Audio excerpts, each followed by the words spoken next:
दोस्तों, आप सभी का फिर से स्वागत है आपके अपने YouTube चैनल ज्ञान गंगा पर। आज आपके लिए लेकर आए हैं ऐसी कहानी जिसमें आपको बताएंगे कि कैसे एक शिष्य ने अपने गुरु द्रोणाचार्य के द्वारा शिष्य बनाने के लिए इनकार करने के बावजूद भी गुरु द्रोणाचार्य के द्वारा गुरु दक्षिणा मांगी जाने पर अपने हाथ का अंगूठा काट कर दे दिया। तो आइए बिना देर किए सुनते हैं ये गुरु द्रोणाचार्य और भील पुत्र एकलव्य की मार्मिक कहानी है। बहुत पुरानी घटना है, लगभग 5000 वर्ष पुरानी, जब भारत में कुरु वंश का शासन बहुचर्चित था। उन दिनों एक भील बालक था जिनका नाम एकलव्य था। वो भीलों के राजा का पुत्र था। एकलव्य एक सुंदर गठीले बदन वाला एक होनहार बालक था और अपनी उम्र के बालकों से बहुत भिन्न था। छोटी उम्र से ही उसके स्वप्न थे, स्वयं के विचार थे, जिसके कारण सभी उससे प्रभावित थे। एक दिन भील राजा अपने पुत्र एकलव्य को बड़ी गंभीरता से देख रहे थे और विचार में थे। एकलव्य उन्हें बहुत खोया और बेचैन दिखाई दे रहा था। अन्य बच्चों की तरह उसका मन बचपन की शरारतों में नहीं बल्कि किसी उलझन में उलझा दिखाई दे रहा था। पिता पुत्र एकलव्य से इस गंभीरता का कारण पूछते हैं। तब एकलव्य अपने दिल की बात अपने पिता से कहता है, पिताजी, मैं एक धनुर्धर बनना चाहता हूँ और इसकी शिक्षा मैं गुरु द्रोण से लेना चाहता हूँ। यह सुन पिता सोच में पड़ जाते हैं। उन्हें पता है कि गुरु द्रोण राजकुमारों को ही शिक्षित करते हैं और भील जाति को विद्या देना गुरु द्रोण के धर्म के विरुद्ध है। लेकिन एकलव्य के मुख पर धनुर्धर बनने की जो प्रबल इच्छा थी, उसके आगे पिता कुछ कह नहीं पाते और अपने पुत्र को गुरु द्रोण के पास जाने की आज्ञा दे देते हैं। एकलव्य बहुत उत्साह के साथ गुरुकुल की तरफ यात्रा शुरू करता है और कई तरह के स्वप्न और दृढ़ संकल्प मन में लिए वो गुरु द्रोण के गुरुकुल पहुंचता है। उस समय द्रोणाचार्य हस्तिनापुर के राजकुमारों को शिक्षित कर रहे थे। जब एकलव्य गुरुकुल में प्रवेश करता है, उसकी आंखें तेजी से गुरु द्रोण को ढूंढती हैं। उसने कभी द्रोण को देखा नहीं था, लेकिन उसके अंतरपटल में उनकी एक विशेष छवि थी और वो उसी छवि को ढूंढता है। उसे आश्रम के प्रशिक्षण क्षेत्र में एक बालक के साथ गुरु दिखाई देते हैं, जो उस बालक को धनुर्विद्या का पाठ सिखा रहे हैं। एक झलक में ही एकलव्य को एहसास हो जाता है कि यही हैं उसके गुरु द्रोण, जिनसे विद्या लेने वो अपने घर से इतना दूर आया है। एकलव्य गुरु द्रोण के समीप जाकर उन्हें प्रणाम करता है।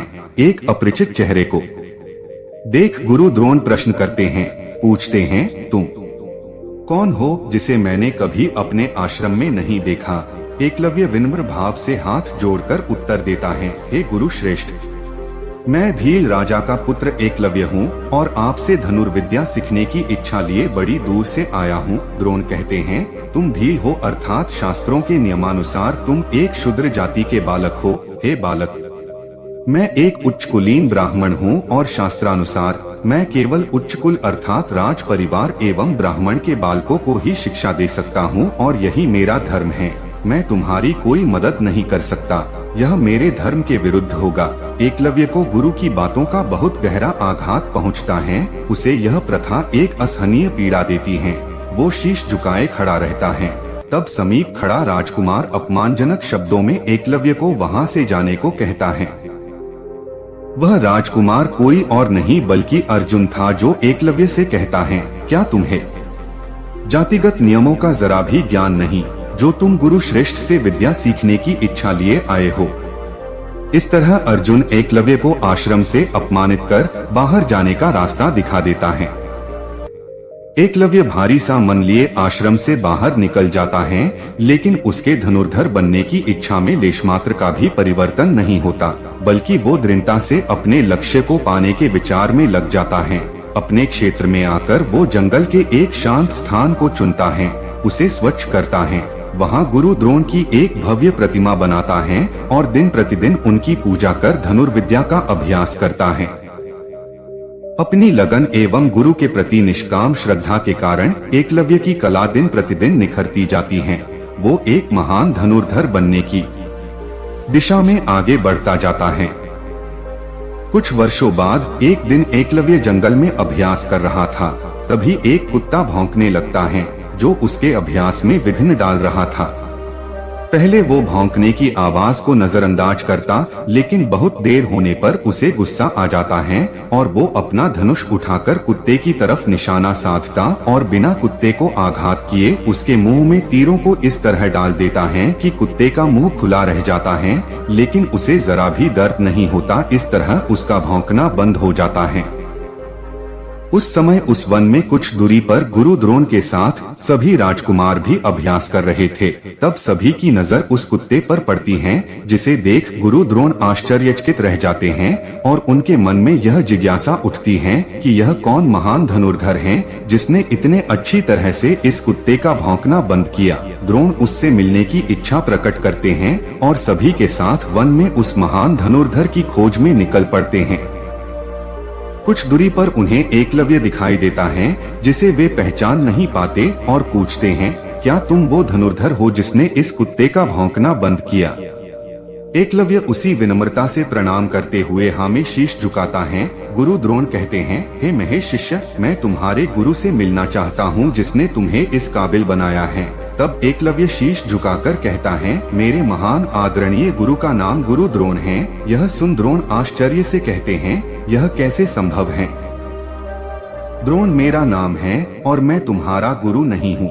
एकलव्य द्रोण को उनकी प्रतिमा दिखाता है और भूतकाल में हुई वो घटना याद दिलाता है। हे गुरुवर, मैं वही भील बालक हूँ जो आपसे शिक्षा ग्रहण की इच्छा लिए गुरुकुल में आया था। तब आपने मुझे शूद्र कहकर मुझे ना कह दिया था, लेकिन मेरी इच्छा प्रबल थी, इसलिए मैंने आपकी प्रतिमा के सामने दिन प्रतिदिन आपको गुरु मानकर अभ्यास किया और एक धनुर्धारी बन सका।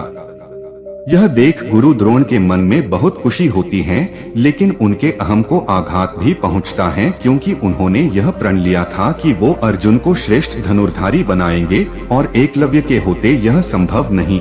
गुरु द्रोण अपने इस अपमान को सहन नहीं कर पाते। तब गुरु द्रोण एकलव्य से कहते हैं, तुमने शिक्षा तो प्राप्त कर ली, पर क्या तुम जानते हो शिक्षा के बदले गुरु को गुरु दक्षिणा दी जाती है? क्या तुम मुझे गुरु दक्षिणा नहीं दोगे? यह सुन एकलव्य बहुत खुश होता है। उसके लिए तो यही बड़ी बात थी कि गुरु द्रोण ने उसे अपना शिष्य कहा और वो कह देता है, हे गुरुवर, यह मेरा धन्य भाग्य होगा अगर मैं आपको शिष्य के रूप में गुरु दक्षिणा दे सकूं। आप जो कहेंगे मैं आपको अवश्य दूंगा। द्रोण कहते हैं, एक बार सोच लो, अगर तुम ना दे सके तो तुम्हारी विद्या व्यर्थ हो जाएगी। एकलव्य कहता है, आप जो कहेंगे मैं प्राण देकर भी दूंगा। गुरु द्रोण बड़ी क्रूरता से कहते हैं, हे महान धनुर्धर, मुझे गुरु दक्षिणा में तुम्हारे दाहिने हाथ का अंगूठा चाहिए। जिसे सुन वहाँ खड़ा हर एक स्तब्ध रह जाता है, क्योंकि किसी धनुर्धारी से उसके दाहिने हाथ का अंगूठा मांगना मतलब उससे उसकी शिक्षा लेने के बराबर ही था। लेकिन गुरु द्रोण को अर्जुन को ही श्रेष्ठ बनाना था, जो कि एकलव्य के होते नहीं हो सकता था।